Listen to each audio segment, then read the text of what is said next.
बिस्मिल्लाहिर्रहमानिर्रहीम। अस्सलाम वालेकुम नाज़रीन, आप यूट्यूब चैनल देख रहे हैं। मैं इमरान खान हूँ। पाकिस्तान तहरीक इंसाफ के तमाम समझदार लोग पाकिस्तान तहरीक इंसाफ की क़यादत को ये कह रहे हैं कि शहबाज शरीफ की ऑफ़र को पकड़ लें और शहबाज शरीफ ने जो एक डींग मार दी है या शहबाज शरीफ साहब ने जो बात कर दी है उनकी बात को पकड़ लें और अब इनको भागने मत दें।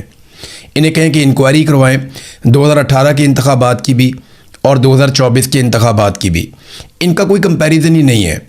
पूरी दुनिया ये जानती है, तमाम रिपोर्टें इसके बारे में ये कह चुकी हैं कि 2024 में जो हुआ पाकिस्तान के अंदर इंतखाबात के साथ, वो इससे पहले तारीख़ में कभी नहीं हुआ। जो इस मरतबा मिलिट्री जर्नल्स ने किया और फॉर्म 47 जारी किए, इलेक्शन कमीशन को साथ मिला के, काजी फायज़ ईसा को साथ मिला के, 2 पॉलिटिकल पार्टीज़ को साथ मिला के, ऐसा पाकिस्तान की तारीख़ में कभी नहीं हुआ। प्री पोल रिगिंग की भी ऐसी एग्जांपल्स कभी नहीं मिलती और इलेक्शन को डकैती के ज़रिए से रात गए चोरी करने की भी ऐसी एग्जांपल्स कहीं नहीं मिलती। तो फौरी तौर पे बार बार प्रेस कॉन्फ्रेंस करें, पाकिस्तान तहरीक इंसाफ इसको असम्बली के फ्लोर पे कहे, हर जगह पे कहे, शहबाज शरीफ जहाँ नज़र आए या उनके वज़रा नज़र आए उन्हें कहे जी आप शफाफ तहकीकात करवाएं। आपने ये खुद ऑफ़र की है कि इलेक्शन दोनों खोल देते हैं, तो आइए इसको खोलिए और इसके ऊपर बात कीजिए, इसके ऊपर रोला डाल के रखें। क्योंकि शहबाज शरीफ ने एक रिकॉर्ड सीधा करने की कोशिश की है कि जनाब मैंने तो आपको ऑफ़र किया था कि आप तहकीकात करवा लें, लेकिन आप भाग गए। तो अब शहबाज शरीफ को आप भागने ना दें, बल्कि उन्हें आप कहें कि आइए और ये तहकीकात फौरी तौर पे गैर जानिबदाराना और शफाफ तहकीकात शुरू करवाएं।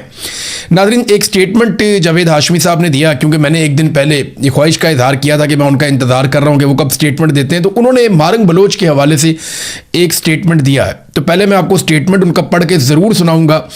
उन्होंने कहा जी मारंग बलोच को उम्र कैद की सज़ा हो जाना पाकिस्तान के साथ गद्दारी है। जैसे शेख मुजीब को अगरतला साजिश केस में सज़ा देना इस मुल्क के साथ गद्दारी थी। अयूब खान से लेकर आसिम मुनीर तक सब जर्नलों ने पाकिस्तान में अलहदगी पसंदों को फ़रोग़ दिया है। गद्दार मारंग बलोच नहीं है, गद्दार तुम हो।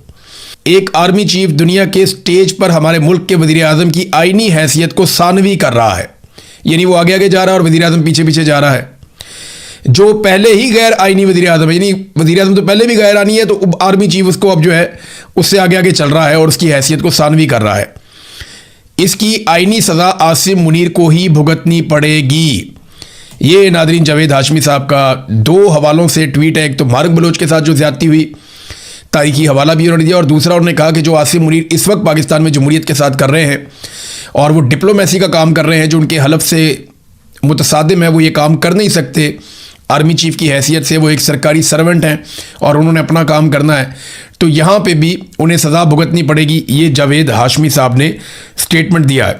नाज़रीन, अहमद फरहाद साहब और रज़ी ताहिर साहब ये दोनों गिरफ़्तार कर लिए गए हैं और इन दोनों को कश्मीर के हवाले से जो इन्होंने गैर जानिबदाराना रिपोर्टिंग की और हक़ाइक़ सामने लेकर आए और जो कुछ भी ईरान जंग के दौरान ये रिपोर्ट करते रहे, खुलकर अपना मौक़िफ़ देते रहे, सिविलियन सुपरमेसी के लिए और इदारों की मुदाखलत के ख़िलाफ़ भी ये बात करते रहे, इंसानी हुकूक़ के लिए इन्होंने आवाज़ उठाई, जुल्म और जबर के ख़िलाफ़ इन्होंने बात की। अब इस बात की सज़ा दी जा रही है इन सहाफ़ियों को। पूरी दुनिया में सहाफ़ी यही काम करते हैं कि वो जुल्म को जुल्म कहते हैं, जुर्म को जुर्म कहते हैं, फस्तायत को रोकने की कोशिश करते हैं और मज़लूम के साथ खड़े होते हैं। पाकिस्तान में जब ये सहाफ़ी ये करने की कोशिश करते हैं तो ख़ुद मज़लूम बना दिए जाते हैं। रज़ी ताहिर साहब ये ज़बरदस्त काम कर रहे थे, इनको अरेस्ट कर लिया गया और ज़्यादती करके अरेस्ट किया गया, कोई कानूनी जवाज़ नहीं था।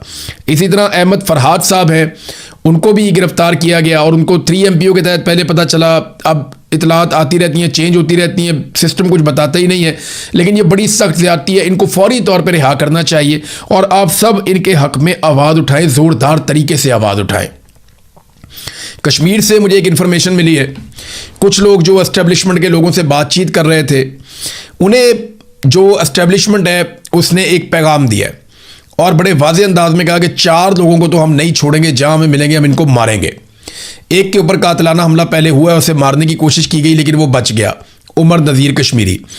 ये 4 लोगों के बहुत सख्त खिलाफ है एस्टेब्लिशमेंट और इनको कत्ल किया जा सकता है। मैं आपको रिकॉर्ड पे रख के इसलिए बता रहा हूँ कि जो लोग मिले उन्होंने जहाँ बात की, मेरे से ये बात वहाँ से पहुँची है, मुझ तक ये बात आई है, क्योंकि जो लोग मिले जाके एस्टेब्लिशमेंट के कुछ एहलकारों को, उनसे उन्होंने बातचीत की तो उन्होंने कहा जी ये 4 बंदे तो अब सवाल ही पैदा नहीं होता, इनको तो अब हम कुचल देंगे, मार देंगे, ये नहीं बचते।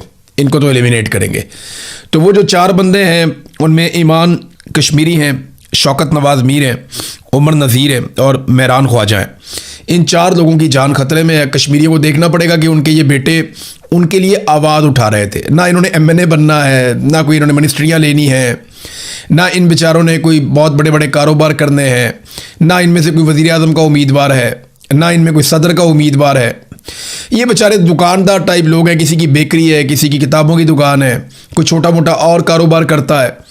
तो ये तो कश्मीरियों के हुकूक़ के लिए खड़े हुए थे। अब कश्मीरियों को देखना है कि वो अपने इन बच्चों की हिफाजत कैसे करते हैं। बहरहाल कश्मीरी बड़ी तादाद में खड़े हैं, बार बार वो एहतजाज भी करते हैं। ओवरसीज़ कश्मीरी भी बहुत बड़े पैमाने पर एहतजाज करते हैं। पाकिस्तान तहरीक इंसाफ को वहाँ पे बल्ले का निशान मिला, हाई कोर्ट से मिला, लेकिन तहरीक इंसाफ के लोग इसको शक की नज़र से भी देख रहे हैं। वो ये कह रहे हैं कि पाकिस्तान तहरीक इंसाफ को बल्ले का निशान देने का मतलब ये है कि एक सबसे फेवरेट पॉलिटिकल पार्टी को फौरी तौर पे इलेक्शन में मुतहर्रिक कर दिया जाए, ताकि लोगों की तवज्जो हट जाए एहतजाज से और लोग इलेक्शन की तरफ तवज्जो दें कि जनाब इलेक्शन में इन मसाइल का हल है। और लोग ये भी जानते हैं और इसके ऊपर बार बार तबसरा कर रहे हैं कि PTI को एंड टाइम पे धोखा मिलेगा। एंड टाइम पे पाकिस्तान तहरीक इंसाफ को धोखा करके इस खेल से या तो बाहर कर दिया जाएगा या फिर पाकिस्तान तहरीक इंसाफ को किसी सूरत भी हुकूमत नहीं बनाने दी जाएगी। और ये 12 नशिस्तें जो हैं इनके ऊपर तो अपने बंदे लेकर आने, 12 के 12 बंदे मिलिट्री एस्टेब्लिशमेंट अपने लेकर आएगी और चंद बंदे उन्हें आज़ाद कश्मीर से चाहिए होंगे जिनको वो जितवा लेंगे। 2-4 वो आज़ाद जितवा लेंगे और एक मतंजन सा बना के या उन आज़ाद जीतने वालों को वो IPP में या किसी भी जमात में शामिल करवा के बड़े आराम से एस्टेब्लिशमेंट आज़ाद कश्मीर में अपनी हुकूमत बनाने की कोशिश करेगी। तो ये एक ट्रैप समझा जा रहा है और लोग इसके ऊपर बात भी कर रहे हैं कि इस ट्रैप में नहीं आना चाहिए। अब होना क्या चाहिए? देखें, आइडियल सिचुएशन तो ये है कि वहाँ पे फेयर एंड फ्री इलेक्शन हो, एक नई हुकूमत बने और वो फौरी तौर पे आइन में तरमीम करके इन सीटों का फैसला करे। लेकिन अब होता क्या है, क्योंकि फजलुर रहमान साहब भी अब मुज़ाकरात के अंदर पड़ गए हैं, महमूद अचकज़ई साहब भी पड़ गए हैं, कुछ लोग जो हैं वो कश्मीर में पहुँचे हैं, उन्होंने मुज़ाकरात किए, बातचीत की है कश्मीरी रहनुमाओं से। तो अभी बातचीत आगे बढ़ेगी तो हमें समझ आएगी। बहरहाल ओवरसीज़ पाकिस्तानियों से मेरी बात हुई, मुलाकात भी हुई, वो काफ़ी गुस्से में है और उनका एक ही शिकवा है कि यार हम कोई गद्दार हैं, हम कोई मुल्क के दुश्मन हैं, यार हम पाकिस्तानी, पाकिस्तान से हम लोग प्यार करते हैं। आप हमारे पासपोर्ट चेक कर लें, आप हमारी हर चीज़ देख लें उठाकर। हमने पाकिस्तान से कभी नफरत नहीं की, हमने पाकिस्तान से या पाकिस्तान के इदारों से कभी नफरत नहीं की, हम तो हमेशा इनको प्यार करते रहे, सल्यूट करते रहे। लेकिन आज अगर हमने अपना हक मांग लिया तो इन्होंने हमें गद्दार करार दे दिया। यही हुआ था बंगालियों के साथ, यही हुआ था महाजरों के साथ, यही हुआ बलोचों के साथ, फिर यही हुआ कबायलियों के साथ, यही हुआ पश्तूनों के साथ और आज यही हो रहा है कश्मीरियों के साथ। पंजाब में भी जो आवाज़ उठाता है उसको गद्दार डिक्लेयर कर दिया जाता है। यहाँ पाकिस्तान से बाहर बहुत सारे लोग बैठे, उनको 100-100 साल की सज़ाएं सुना दी पकड़ के। वो पाकिस्तान में थे भी नहीं, उन्होंने कोई जुर्म भी नहीं किया, उनको भी सज़ाएं सुना दी गई हैं। तो पाकिस्तान तहरीक इंसाफ को इंतखाबी निशान मिल जाने को भी एक धोखे के तौर पे देखा जा रहा है। लेकिन अभी आप कुछ कह नहीं सकते, अभी बहुत सारी चीज़ें अगले चंद दिनों में होंगी और उनसे हमें आइडिया हो जाएगा कि सूरत हाल किस तरफ जा रही है। एक और नाज़रीन खबर है, इमरान खान साहब की बहनों से एक सवाल पूछवाया गया कि जनाब दुनिया भर में आसिम मुनीर का शुक्रिया अदा किया जा रहा है, पाकिस्तान का शुक्रिया, पाकिस्तान के ट्रेंड चल रहे हैं, तो आप इसके बारे में क्या कहती हैं? तो इमरान खान की बहनों ने कहा जी कहाँ पे ट्रेंड चल रहे हैं, किस चीज़ का शुक्रिया अदा करें? मैंने सारा सोशल मीडिया ट्विटर देखा, एक ट्वीट शुक्रिया की नहीं मुझे मिली। तो इनका किस बात पे शुक्रिया अदा करें? इस बात पे करें जो उन्होंने कश्मीर में किया है, इस बात का शुक्रिया अदा करें जो उन्होंने 26 नवंबर को कत्लेआम किया। जो जुल्म ये इमरान खान पर कर रहे हैं इनका कभी कोई शुक्रिया अदा नहीं करेगा, लोग बद्दुआएं दे रहे हैं। हम ख़वातीन के साथ यहाँ अडियाला के बाहर होता हुआ जुल्म देख रहे हैं जो हमारे साथ होता है, पूरे पाकिस्तान ने देखा है। हम इस बात पर शुक्रिया अदा करें इनका। अपने मोहल्ले में आप आवाम की मारपीट करें और बाहर जाकर सुलह सफाई करवाएं, इस पर शुक्रिया कोई नहीं करता। ये इमरान खान की बहनों ने टका कर जवाब दिया जब सवाल उनसे पूछा गया। देखिए, कौम शुक्रिया तब अदा करेगी जब कौम को कुछ मिलेगा। नंबर एक, सबसे पहले कौम को उनका हक मिले कि वो जो फैसला करें उस फैसले के मुताबिक मुल्क चलना चाहिए, पहला हक तो ये है। दूसरा, जो लोग मुल्क चला रहे हों वो इस नीयत के साथ चलाएं कि कौम आगे बढ़े, तरक्याती मंसूबे लगें, तरक्याती बजट ज़्यादा हो, लोगों की तनख्वाहों में इजाफा हो, लोगों की आमदन बढ़े, महंगाई कम हो, गुर्बत कम हो, बेरोज़गारी कम हो, बाहर से सरमायाकारी, ये सारी चीज़ें आप करेंगे तो लोग आपका शुक्रिया भी अदा कर सकते हैं। लेकिन उसके लिए आपको लिजिटिमेट गवर्नमेंट होना चाहिए। अगर आपकी हुकूमत ही जाली है तो आप जितने मर्जी अच्छे काम करें, जैसे हसीना वाजिद थी, उसकी जाली हुकूमत थी, वो बहुत अच्छे काम करती थी, लोगों ने उठा के बाहर फेंक दिया। तो लोगों को, एक तो हुकूमत लोगों की होनी चाहिए कि लोगों की बनाई हुई हुकूमत बैठी हो और फिर वो लोगों की खिदमत करे, तो फिर एक रिलेशन बनता है लोगों में और गवर्नमेंट के अंदर।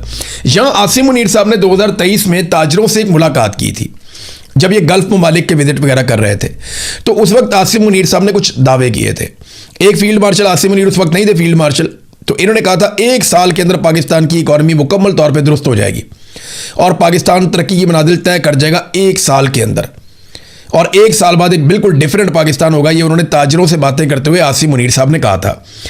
इन्होंने दावा किया कि मैं अरब ममालिक से होकर आया हूं, $100 अरब मैं अरब ममालिक से लेकर आ रहा हूं, $50 अरब सऊदी अरब देगा और उसमें से $25 अरब अपने कौमी खजाने में, यानी अपने जो रिजर्व्स हैं उनके अंदर रखे जाएंगे, और ये सारा पैसा सरमायाकारी के तौर पे आएगा, ये कर्जा नहीं होगा, ये पैसा पाकिस्तान में इस्तेमाल होगा।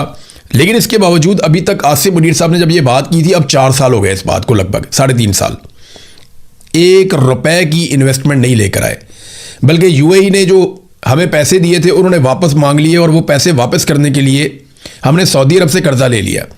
और अभी तक मौजूदा जो रजीम है इसने अवाम को आगाह ही नहीं किया कि सऊदी अरब से जो हमने कर्जा लिया है उसका मुआहदा क्या है, उसका सूद कितना है, उसके ऊपर हमने कितना इंटरेस्ट पे करना है, ये भी पाकिस्तानी कौम को नहीं बताया। और उसके बदले में हमने सऊदी अरब को दिया क्या कि जब तक ये पैसे आपके हमारे पास रहेंगे उतने अरसे में हम अपना जो है फौज या अपने हथियार जो है वो हम सऊदी अरब में भेज रहे हैं।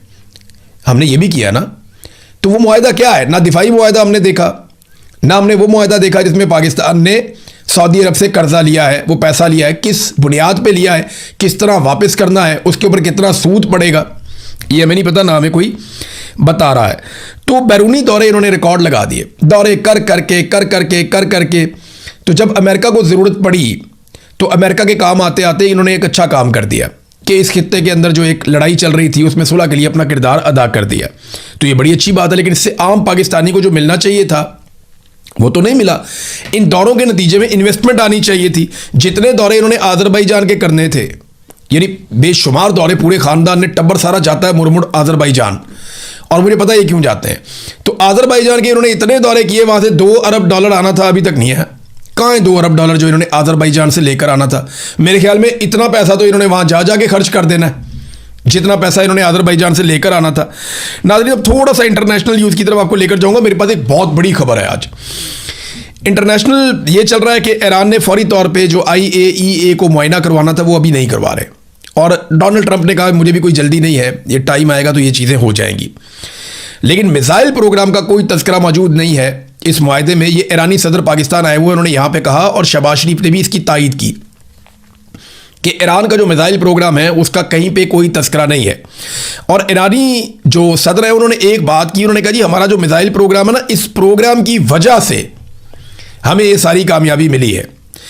यानी हमारे पास अगर मिसाइल ना होते जो कि हम अपने दिफा के लिए बनाए हैं, तो इसराइल और अमेरिका ईरान को इसी तरह तहस नहस कर देते जैसे उन्होंने गजा को तहस नहस किया है। और वो बूढ़ों या बच्चों पर किसी पर रहम ना करते, वो इंसानी हकूक़ की बात करते हैं, ये एक बहुत बड़ा झूठ है। अगर हम अपना दिफा ना कर सकते तो वो यकीनन हमारे मुल्क पर कोई रहम ना दिखाते और हमारी ताकत को तबाह कर देते। इसलिए हम किसी भी सूरत में अपनी दिफाई सलाहियतों पर कभी कोई मुज़ाकरात नहीं करेंगे।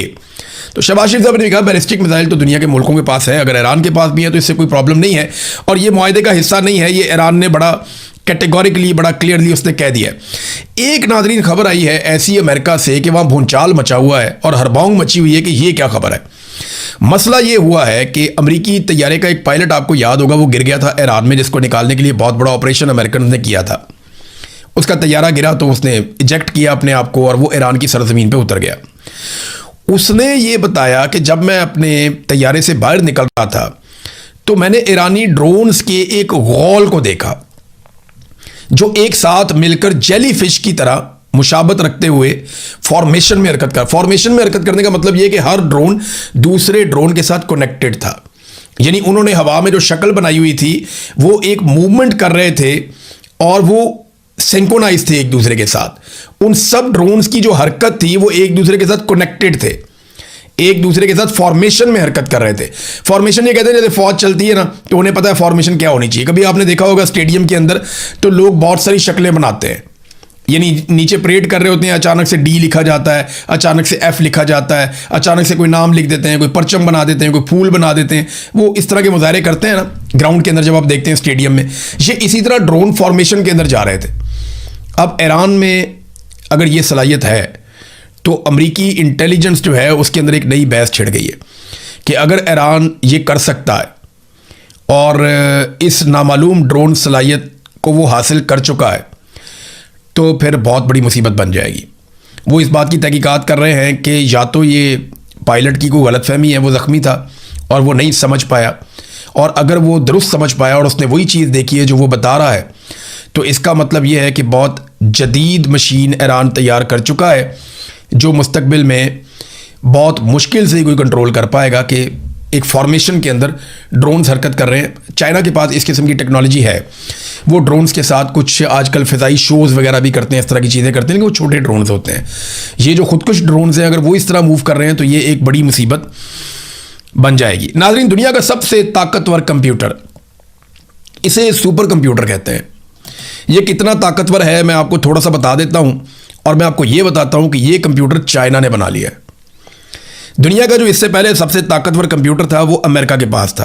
अमेरिका के पास हमेशा से दुनिया का सबसे ताकतवर कंप्यूटर था, और चाइना ने इससे पहले 2017 में एक सुपर कंप्यूटर बनाया था, लेकिन चाइना ने उसमें बहुत सारा सामान चाइना के बाहर से मंगा के लगाया हुआ था।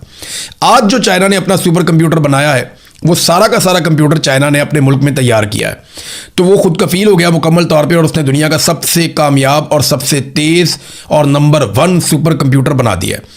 दुनिया में 500 जो टॉप के सुपर कंप्यूटर हैं उनमें अब अमेरिका दूसरे नंबर पे चला गया। अमेरिका का जो सुपर कंप्यूटर है उसकी जो रफ्तार है वो है जनाब 1.8 एक्सा फ्लॉप्स। ये एक्सा फ्लॉप्स क्या है ये मैं आपको भी बताता हूँ। ये उसकी रफ्तार है अमेरिकन कंप्यूटर की, जिसका नाम है एल कैप्टन। 1.8 इसकी रफ्तार थी, और अब जो चीन ने नया सुपर कंप्यूटर बनाया है इसका नाम है लाइन शाइन। इसकी जो रफ्तार है वो 2.2 है, यानी 1.8 से ज़्यादा 2.2 इसकी रफ्तार है। 1.8 exaflops America, 2.2 exaflops China, line shine. Exaflops क्या है? ये एक यूनिट है, और ये इतना बड़ा यूनिट है कि आप हैरान हो जाएंगे कि एक एक्सा फ्लॉप्स इतना ताकतवर होता है और उसमें कंप्यूटर की इतनी रफ्तार होती है कि 1 अरब को 1 अरब से मल्टीप्लाई करें, यानी 1 अरब को 1 अरब से मल्टीप्लाई करें, या आप 1 के आगे 18 सिफर लगा दें, तो वो जितना हिसाब किताब बनता है ना वो ये कंप्यूटर 1 सेकंड में कर लेता है। यानी इतने डाटा को ये कंप्यूटर 1 सेकंड में कंगाल लेता है। पूरी दुनिया का जितना रिकॉर्ड आज तक कंप्यूटर्स के अंदर गया है ना, ये सुपर कंप्यूटर चंद सेकंड्स के अंदर उसका मुआयना कर लेता है। ये इतना तेज कंप्यूटर है कि दुनिया में आने वाले वक्त में क्या होने लगा ये बेहतरीन एनालिसिस करता है। नए कंप्यूटर्स किस तरह बनने चाहिए, कौन सी चिप्स लगनी चाहिए, कौन सी धातें इस्तेमाल होनी चाहिए, ये उसका एनालिसिस भी मिनटों में करके बता देता है। नए आर्टिफिशियल इंटेलिजेंस के टूल्स कैसे बनने चाहिए और उनको किस तरीके से काम करना चाहिए ये भी बता देता है। मौसमी हालात का कई सालों का, दहाइयों का डाटा निकालकर ये सामने रख देता है कि तूफान कब आएंगे, जल्जले कब आएंगे। ये साइंसी तहकीकात के अंदर टॉप क्लास काम करता है, और अमेरिका ने तो अपना जो एटॉमिक सारा सिस्टम है वो सुपर कंप्यूटर के साथ जोड़ा हुआ है। तो चाइना सुपर कंप्यूटर की दौड़ में दुनिया का नंबर 1 मुल्क बन गया, उसने अमेरिका को पीछे छोड़ दिया।